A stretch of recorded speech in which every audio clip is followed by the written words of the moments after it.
అదే RTV app వార్తల్ని క్షణాల్లో చదివే అవకాశం ఉంటుంది. ఒక న్యూస్ పేపర్, ఒక టెలివిజన్ ఛానల్ మీ చేతుల్లో ఎప్పుడూ ఉంటాయి. కాంగ్రెస్ ఎంపీ చామల కిరణ్ కుమార్ రెడ్డి ఉన్నారు, మాట్లాడదాం. రీసెంట్గా జరుగుతున్నటువంటి ఇన్సిడెంట్స్, సుంకిశాలలో రిటైనింగ్ వాల్ కూలింది, దాంట్లో దాన్ని MEIL కట్టింది, mega engineering and infrastructure limited. So గతంలో మీరు ప్రతిపక్షంలో ఉన్నప్పుడు దాన్ని బ్లాక్ లిస్ట్లో పెట్టాలనేది కాంగ్రెస్ ప్రధాన డిమాండ్. ఈరోజు మీరు అధికారంలోకి వచ్చారు, వాళ్ళు కట్టినటువంటి గోడనే కూలింది, వాళ్ళను బ్లాక్ లిస్ట్లో పెట్టాలని ప్రతిపక్షంలో ఉన్న కేటీఆర్ డిమాండ్ చేస్తాను. కేటీఆర్కి ఫస్ట్ ఆఫ్ ఆల్ ఒకటి చెప్పదలుచుకున్నా. కేటీఆర్ 6 నెలలనే మర్చిపోయినట్టు 10 ఏళ్ళు వాళ్ళు పాలించినట్టు ఈ రాష్ట్రాన్ని.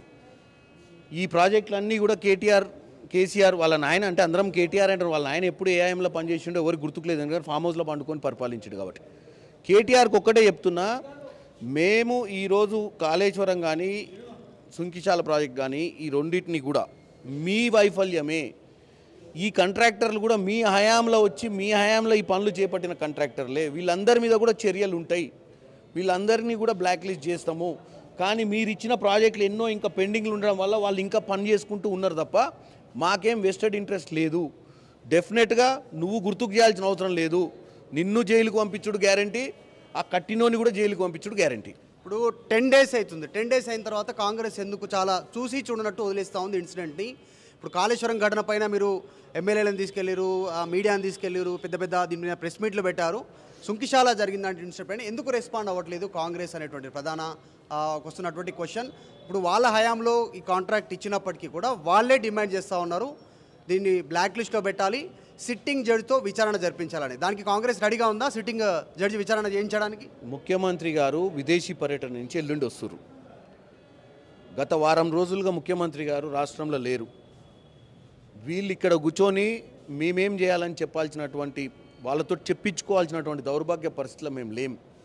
ప్రజలను తప్పుదోవ పట్టించే ప్రయత్నంగా దొంగతనం చేసి, దొంగతనం మీద పోలీస్ స్టేషన్లో పోయి FIR ఫైల్ చేసినట్టు దీని పరిస్థితి. సార్ ఆడ దొంగతనం అయింది, దొంగను పట్టుకొని సార్ అని. ఎవరు దొంగనే, అది కేటీఆర్ పరిస్థితి. చేసింది వాళ్ళు, మురిగేది వాళ్ళు. అరే పట్టుకోరు డెఫినెట్గా పట్టుకుంటాము. ముఖ్యమంత్రి గారు వచ్చిన తర్వాత వాళ్ళు నిర్ణయం తీసుకుంటారు. డెఫినెట్గా ఈ యొక్క ప్రాజెక్ట్ గతంలో కాళేశ్వరాన్ని ఎట్లయితే మేము ప్రజల మధ్యానికి తీసుకుపోయి ఎవరి తప్పిదాన్ని ఎలాగైతే చూపించినామో, ఈ విషయంలో కూడా మేము డెఫినెట్గా ప్రజల ముందుకు తీసుకుపోతాము. దీని వెనుక ఎవరున్నా, ఎంత పెద్దోళ్ళు ఉన్నా కానీ ప్రజల సొమ్ముని దుర్వినియోగం చేసి తెలంగాణ అస్తిత్వాన్ని దెబ్బకొట్టేటువంటి ప్రయత్నం చేసినటువంటి ఈ గత నాయకులను కూడా వదిలిపెట్టేది లేదు. ఒకటి, మీ సోషల్ మీడియాలో వైరల్ అయ్యేంత వరకు సుంకిశాల రిటైనింగ్ వాళ్ళు కూలింది ప్రభుత్వానికి తెలియదు అనేటువంటిది జరుగుతూ ఉంది. నిజంగా ప్రభుత్వానికి తెలియదా? తెలిసిన తర్వాత దీనిపైన మీరు రెస్పాండ్ కాలేదా క్విక్గా? నేను అనేది ఏంటంటే, మరీ వీళ్ళు సోషల్ మీడియా ద్వారా ప్రజల్ని అందరినీ తప్పుదో పట్టియడమే కాక, అసలు ఓ ప్రభుత్వం అనేదానికి ఒక ఇరిగేషన్ డిపార్ట్మెంట్ ఉంటుంది, ప్రతి ప్రాజెక్ట్ మీద ఆఫీసర్లు ఉంటారు, ఎక్కడ ఏం జరిగిందో 5 నిమిషాల రిపోర్ట్ ఉంటుంది, దాని మీద ఏం చేయాలన్న ప్రక్రియ చేస్తుర్రు. చేయకముందే వీళ్ళు ఏదో విధంగా తప్పుడు ప్రచారం చేస్తున్నారని నేను అంటున్నా. డెఫినెట్గా మీరు అడిగిన ఫస్ట్ ప్రశ్నకు కానీ, సెకండ్ ప్రశ్నకు కానీ, థర్డ్ ప్రశ్నకు కానీ ఒకటే ఒక ఆన్సర్. తప్పు చేసిన వాళ్ళు ఎవరు తప్పించుకోరు.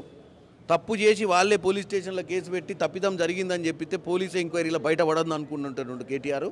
100% బయట పడతాడు, తీసుకుపోయి లోపల వేసుడు గ్యారెంటీ. మెగా ఇంజనీరింగ్ దీని వెనకాల ఉంది, కట్టింది వాళ్ళే, కాంట్రాక్ట్ తీసుకుంది వాళ్ళే. ఒకవేళ నిజంగా వాళ్ళ తప్పిదం ఉంటే మెగా పైన కాంగ్రెస్ ప్రభుత్వం చర్యలు ఉంటాయా? నిజంగా 100% ఉంటాయి. మెగా అనే కాదు, ఏ కాంట్రాక్టర్ అయినా వాళ్ళు తప్పిదం చేస్తే, గతంలో కూడా మనం సిట్టింగ్ జడ్జిని ఒకరిని పెట్టినాం కాళేశ్వరం మీద.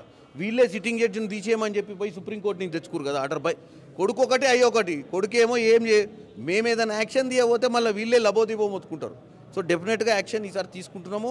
ఈసారి ఎట్టి పరిస్థితుల కేటీఆర్ అనేట ఆయన కూడా తిహార్ జైల్లో ఓ రూమ్ చూసుకోవాల్సిన కోరుకుంటున్నాం. రైట్, ఇది సుంకిశాలకి సంబంధించినటువంటి ముఖ్యంగా బీఆర్ఎస్ డిమాండ్ చేస్తున్నటువంటి అంశం ఏదైతే ఉందో దాంట్లో ఆ సిట్టింగ్ జడ్జి విచారణ అంశం కావచ్చు, తప్పు ఉంటే వారిపైన చర్యలు తీసుకుంటామనేటువంటి విషయంపైన కాంగ్రెస్ ఎంపీ చామల కిరణ్ కుమార్ రెడ్డి చెప్తా ఉన్నారు. ముఖ్యమంత్రి రాగానే దీనిపైన రివ్యూ ఉంటుంది, చర్యలు ఉంటాయి. మెగా ఇంజనీరింగ్ సంబంధించినటువంటి కంపెనీ దీంట్లో తప్పిదం చేస్తే వారిపైన కూడా ఖచ్చితంగా చర్యలు ఉంటాయి అనేటువంటిది కాంగ్రెస్ ఎంపీ చెప్తా ఉన్నారు. వీడియో జర్నలిస్ట్ శివతో మధు మల్కేడ్కర్, హైదరాబాద్. మరిన్ని వీడియోస్ కోసం ఛానల్ ని సబ్స్క్రైబ్ చేయండి, లేటెస్ట్ అప్డేట్స్ కోసం వాట్సాప్ ఛానల్ ని ఫాలో చేయండి, అండ్ లింక్ డిస్క్రిప్షన్ లో ఉంది.